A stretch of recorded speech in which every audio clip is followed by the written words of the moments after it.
Are we really going to leave all of this up to the Israelis when it comes to American hostages in Gaza? Well, I think that's the first step is he's sending in experts that can negotiate for hostages. But frankly, I'm not sure that's going to be all that helpful because I don't think Hamas is going to negotiate at this point. And of course, the primary goal of Israel is to retaliate against the militants, to degrade their military capacity as much as possible and as quickly as possible. But as Chris mentioned, they have to be very careful because there are Israeli hostages among the people of Gaza Strip. I've been in Gaza. I spent a week there. It's a very densely populated place. 2 million people are there. Many of the buildings are run down and dilapidated, and there are civilians interspersed with militants. And so this is going to be a very complicated operation. Could the U.S. ultimately send special forces specifically with the goal of helping rescue the American hostages who are in Gaza? I think that's a possibility. Certainly, there are probably the Pentagon is probably already planning out scenarios like that, but we don't know if there's any plan to do that yet, and that might be a ways off. Yeah, Colonel, how do we even know? How would we even find out? How would we even learn where the hostages are? As David just described Gaza, it's not only densely populated, one of the most densely populated pieces of Earth, you know. There's tunnels, there's all sorts of back alleys. How would we even begin to figure out, whether it's Israeli intelligence or U.S. intelligence, where these hostages are?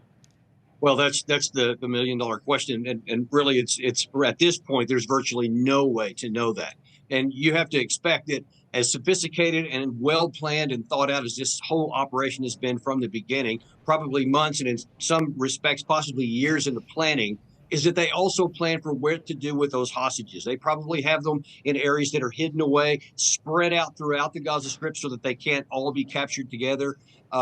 They'll be probably have their egress routes under surveillance. They'll have booby traps probably put in some of the areas so that if there are any special forces that they'll be tripled by that. So there's really no good way to even start this. And you have to have good intelligence before you even plan an operation. But then because it's in the middle of this 2 million people, there's just no way you can approach it without being seen. So I just don't see any prospect in the near term that there's even going to be a possibility of a rescue. Yeah, David, you know, we rely, the Israelis rely, the CIA relies on signals intelligence and human intelligence. And obviously there was a catastrophic failure of intelligence leading up to this attack. But in this case, we've got Gaza. There's no power. We've cut off all communications. We've cut off all supplies. There isn't even any way to get human or signals intelligence out of there now.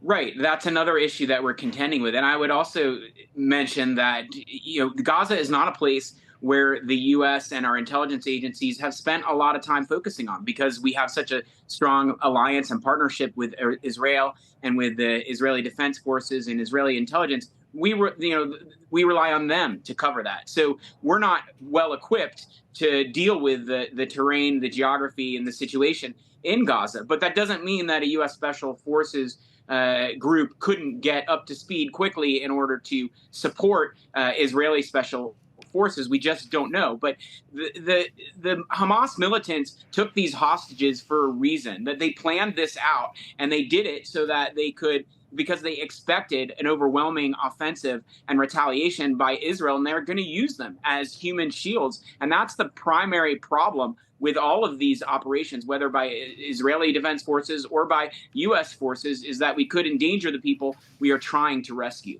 In the meantime, Colonel, Israel appears to be on the brink of a ground invasion of Gaza. They're amassing troops. They've called up now 360,000 reservists. A ground invasion will be a bloodbath. Urban warfare is brutal.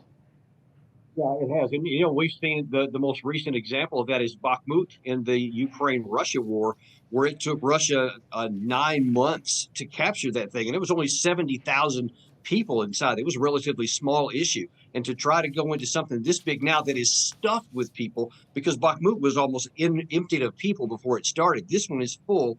And Israel cannot just go in there and literally start leveling the place because they can't just wantonly kill innocent people in the process of doing that. Now, it's also complicated by the fact that Israel has not planned for this, and to knock out a big operation of this magnitude that's got to be coordinated, it takes a lot of time to prepare and a lot of time to train, and Israel's had none of that. So they may have a pretty steep learning curve, and the casualties could be even higher at the beginning.